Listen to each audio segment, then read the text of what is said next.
Halo, assalamualaikum warahmatullahi wabarakatuh. Berjumpa lagi dengan Tri Mulyadi di sini. Dalam video kali ini kita mendapat satu video ini. Mengapa ini katanya mengapa Pulau Sebati itu bisa terbagi dua? Yang Pulau Sebati yang separuhnya berada di Indonesia dan separuhnya lagi berada di Malaysia. Jadi apa sejarahnya dan bagaimana bisa terbagi dua? Dan di sana juga ada ceritanya bahwa eh, rumahnya ini di teras atau ruang tamunya di Indonesia dan dapurnya di Malaysia, dan sebaliknya ada terasnya di Malaysia dan dapurnya di Indonesia. Jadi bagaimana sejarahnya, dan eh, bagi kalian yang baru bergabung, seperti biasa bagi kalian yang baru sempat menonton channel saya dan baru sempat mengklik channel saya, jangan lupa beri dukungan channel ini dengan cara mengklik subscribe, like, dan share, dan berikan juga dukungan kepada channel ini, channel Invoice Indonesia nih. Saya dapat video dari sana dan banyak juga video-video menarik yang ada di channel tersebut. Oke, mari kita tonton langsung videonya. Kali ini kita akan membahas tentang salah satu wilayah terluar dari negara Indonesia yang juga berbatasan secara langsung dengan negara tetangga. Ya, wilayah tersebut adalah Pulau Sebatik.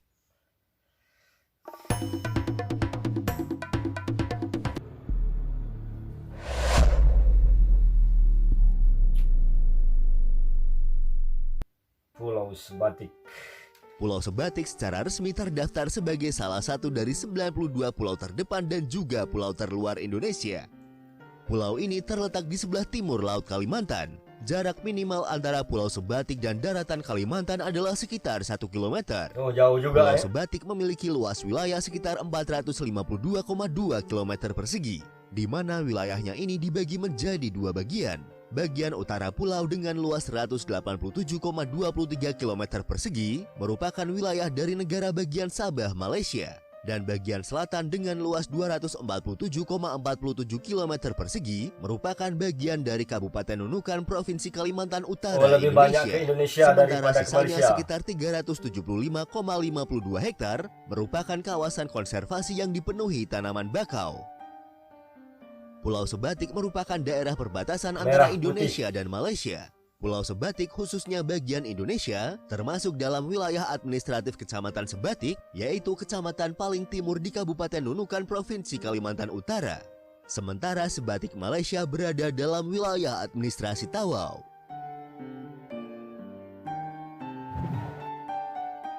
Pada tahun 2020 lalu, diperkirakan jumlah populasi penduduk di Pulau Sebatik adalah sekitar 72.571 jiwa. Banyak juga penduduk di mana sana. sekitar 25.000 jiwa merupakan warga negara Malaysia yang menempati Sebatik Malaysia. Dan sekitar 47.571 jiwa adalah warga negara Indonesia yang menempati wilayah Sebatik Indonesia. Pulau Sebatik merupakan salah satu pulau terluar yang menjadi prioritas utama pembangunan karena berbatasan langsung dengan negara tetangga. Ya. Lalu, bagaimana Pulau Sebatik bisa terbagi menjadi dua antara Indonesia dan Ya, Malaysia? benar. Bagaimana bisa terjadi? Bisa terbagi dua, bagaimana? Berdasarkan sejarahnya, pembagian Pulau Sebatik menjadi dua bagian ini merupakan warisan dari periode kolonialisme barat di negara-negara ketiga. Pulau Sebatik sendiri dibagi berdasarkan pada konvensi tahun 1891 antara pemerintah Inggris dan Belanda. Berdasarkan konvensi tersebut, Pulau Sebatik dibagi pada garis koordinat 4 derajat 10 menit lintang utara. Selanjutnya, Indonesia dan Malaysia mewarisi wilayah tersebut dengan batas-batasnya, karena keduanya merupakan bekas jajahan dari Belanda dan Inggris. Ya, Inggris menjajah Malaysia dan Belanda menjajah karena Indonesia. batas wilayah ini merupakan warisan era kolonial, sehingga menyebabkan beberapa wilayah memiliki status yang tidak jelas. Seperti yang terjadi pada batas internasional antara Malaysia dan Indonesia yang berhenti di tepi timur Pulau Sebatik, sehingga kepemilikan Pulau Karang Unarang dan wilayah laut yang terletak di timur Sebatik tidak jelas. Hal ini pula yang menjadi salah satu penyebab mengapa perairan dan deposit minyak mentah di wilayah Ambalat di sebelah timur Pulau Sebatik menjadi pusat sengketa maritim yang aktif antara Indonesia dan Malaysia. Ketidakjelasan perbatasan di tepi timur juga pernah menyebabkan sengketa atas dua pulau terdekat yaitu Pulau Sipadan dan Ligitan. Meski keduanya secara geografis berada di selatan titik koordinat 4 derajat 10 lintang utara, tetapi kedua pulau tersebut dikelola oleh Malaysia.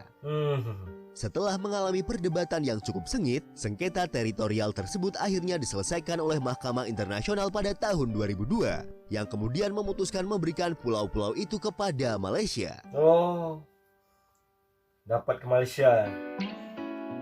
Pulau-pulau sengketa yang dekat dengan Pulau Sebatik. Itulah sedikit sejarah tentang Pulau Sebatik yang terbagi dua antara Indonesia dan Malaysia. Dan seperti biasa, untuk mengenal lebih dekat lagi tentang pulau ini, berikut adalah 10 fakta dari Pulau Sebatik. Pulau Sebatik.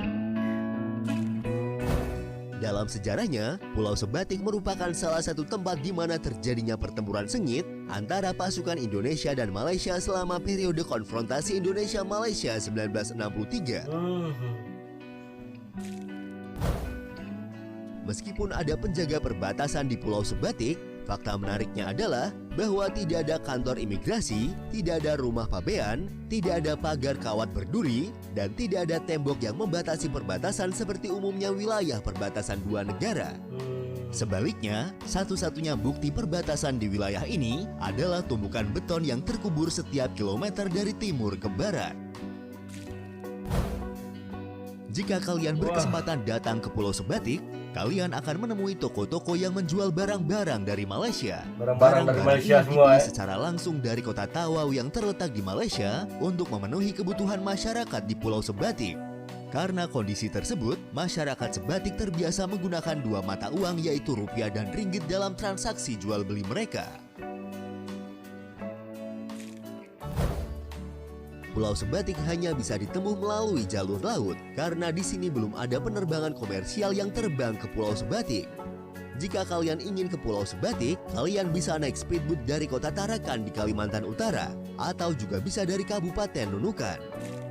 Oh, pakai jalur laut ya kalau mau ke sana. Pulau Sebatik memiliki potensi wisata alam yang menakjubkan dikarenakan kondisi alam yang tergolong alami dan memiliki berbagai pemandangan alam yang mempesona. Pulau Sebatik juga memiliki 3 destinasi pantai yang dapat kalian kunjungi, yaitu Pantai Marina, Pantai Kayu Angin, dan Pantai Batu Lamampu. Tugu perbatasan Garuda Perkasa adalah salah satu bangunan paling menonjol yang terdapat di Pulau Sebatik. Terletak di wilayah Desa Aji Kuning, tugu perbatasan dengan bentuk burung Garuda ini dijadikan sebagai penanda bagi penduduk Pulau Sebatik untuk mengetahui batas wilayah masing-masing. Patok 3 adalah kawasan perbatasan yang sering dijaga ketat oleh petugas perbatasan karena mobilitas warga keduanya yang sangat aktif dan berkembang. Di perbatasan Patok 3 ini ada beberapa rumah warga yang bangunannya berada di dua negara. Ada rumah yang memiliki dapur di negara Malaysia, sementara ruang tamunya di Indonesia. Ya, satu rumah dua negara. Pelabuhan Sepancang adalah pelabuhan yang dijadikan sebagai pembatas antara Indonesia dengan Malaysia, di mana karena letaknya yang berada pada daerah perbatasan, kalian juga bisa melihat kota Tawau yang terletak di Malaysia ketika berkunjung ke Pelabuhan Pancang. Selain berada di daerah perbatasan, Pelabuhan Sepancang juga merupakan pelabuhan terpanjang dengan total mencapai 2 km.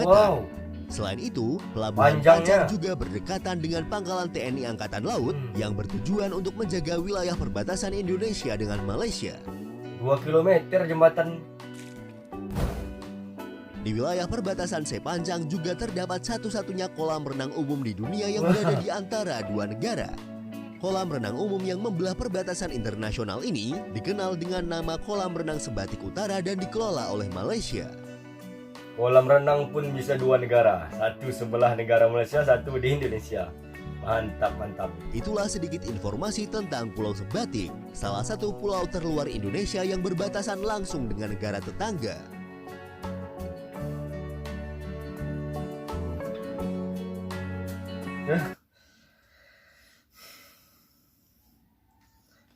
Oke teman-teman, itu tadi video yang kita saksikan bersama bahwa kedekatan Indonesia-Malaysia itu memang tidak bisa diragukan lagi. Bahkan rumah, ada satu rumah bisa dua negara, satu di Indonesia, satu di Malaysia. Satu rumah, jadi belakangnya di Malaysia, depannya di Indonesia. Jadi itu aja video kali ini, mudah-mudahan menjadi tambahan wawasan kita juga. Dan terima kasih bagi kalian yang sudah menonton channel ini, dan jangan lupa tonton terus video-video selanjutnya. Oke, dadah.